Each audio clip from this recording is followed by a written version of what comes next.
தமிழ்நாட்டோட வளர்ச்சியை நிரந்தரமா கெடுக்கணும்னு இன்னைக்கு ஒருத்தர் இருக்காரு. அவர் யாரும் தெரியும், ஆளுநர், மாண்புமிகு ஆளுநர். அவரை பாஜக நியமிச்சிருக்கிறாங்க. சமீபத்தில் பேட்டி அளிச்சிருக்கிறாரு. 2 நாளைக்கு முன்னாடி பேட்டி கொடுத்திருக்கிறாரு. என்ன, தமிழ்நாட்டுக்கு சேவையாற்ற அவர் வந்திருக்கிறதா? இதை சொன்னதை கேட்டால் நமக்கெல்லாம் சிரிப்பு தான் வந்துச்சு. தமிழ்நாட்டில் பாதுகாப்பு பிரச்சனைகள் இருக்கான், தீவிரவாத போக்கு நிலவும் கூடிய மாநிலமாக தமிழ்நாடு இருக்கான். தமிழ் மொழி வளர்ச்சிக்காக இங்க எதுவும் நடக்கலையாம். எல்லாரும் ஆங்கிலம் படிக்கிறாங்களாம். இப்படி எல்லாம் அவதூறு ஆற்றாம கலந்து புலம்பி இருக்கிறார் ஆளுநர். ஒன்றிய காட்சியில தான் பகல்காம் தீவிரவாத தாக்குதல் நடந்து சுற்றுலா போன அப்பாவி மக்கள் பலியானாங்க.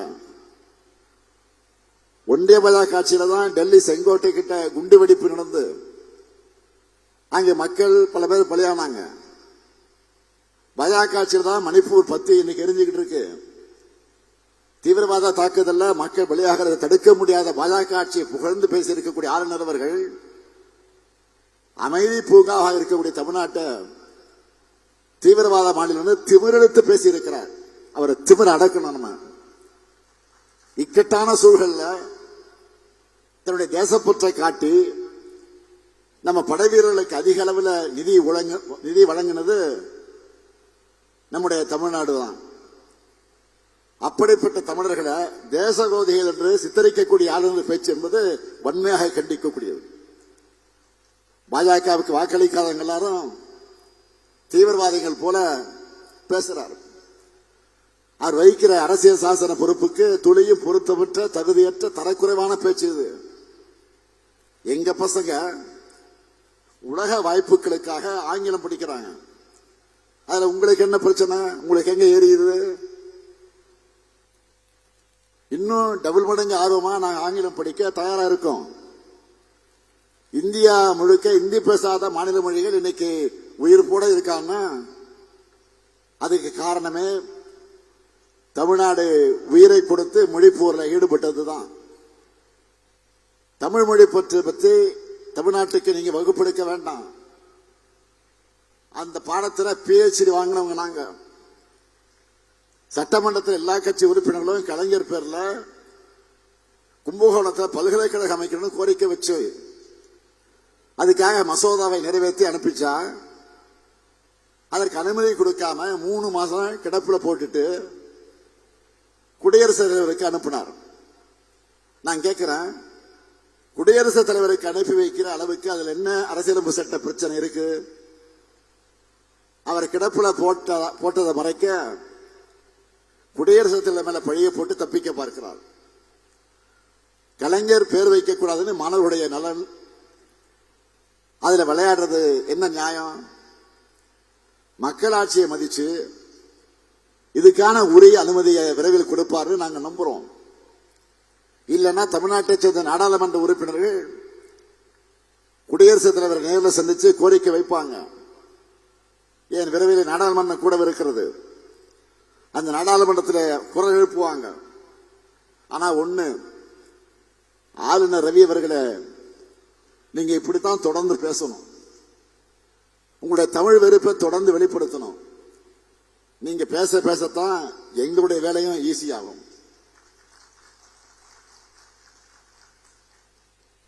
நேற்று மதுரை நாடாளுமன்ற உறுப்பினர் சு வெங்கடேசன் அவர்கள் சோசியல் மீடியாவில் ஒரு தகவலை பகிர்ந்திருந்தார். 2024-25 இந்த ஆண்டுல புதிய வழித்தடத்துக்கு ரயில்வே துறையால 31,458 கோடி ரூபாய் ஒதுக்கப்பட்டிருக்கு. அதுல நம்ம தெற்கு ரயில்வேக்கு வெறும் 301 கோடி தான் ஒதுக்கி இருக்காங்க. அதாவது ஒரே 1%. ஒவ்வொரு முறையும் நம்ம மாண்புமிகு பிரதமர்களை நான் சந்திக்கும் போதும் மறக்காம நான் வைக்கிற முக்கியமான கோரிக்கை, தமிழ்நாட்டு மக்கள் ஆவலோடு எதிர்பார்க்கிற புதிய ரயில் திட்டங்களை நிறைவேற்றணும் என்பதுதான்.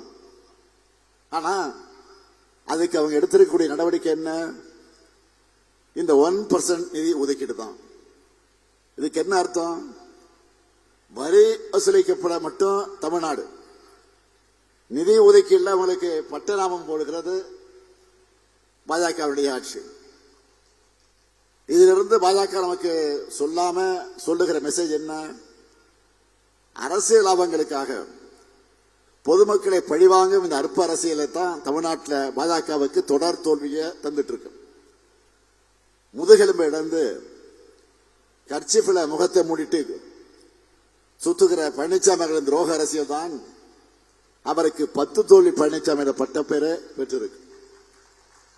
மக்கள் மீதான எங்கள் உண்மையான அக்கறையும் மாநில உரிமைகளுக்கான போராட்டமும் தான் எங்களுக்கு தொடர் வெற்றியை தந்து வருது. கொடுத்த வாக்குறுதிகள் எல்லாம் நிறைவேற்றுறோம். அதுவும் ஒன்றிய பாஜக அரசு கொடுக்கிற தொல்லைகள், செயற்கை பேரிடர்கள், அதையே மீறி நிறைவேற்றுறோம்.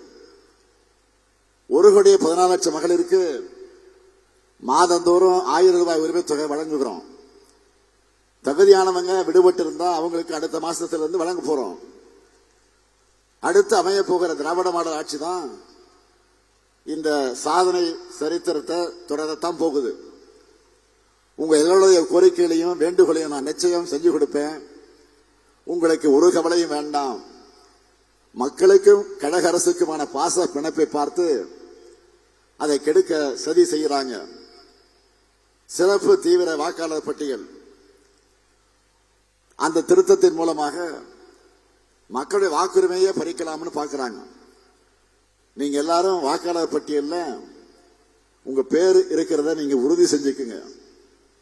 இப்ப அதுதான் இருக்கிறதுலே மிக மிக முக்கியமானது. ஏன்னா திராவிட மாடல் 2.0 உறுதியாகிவிட்ட ஒன்று.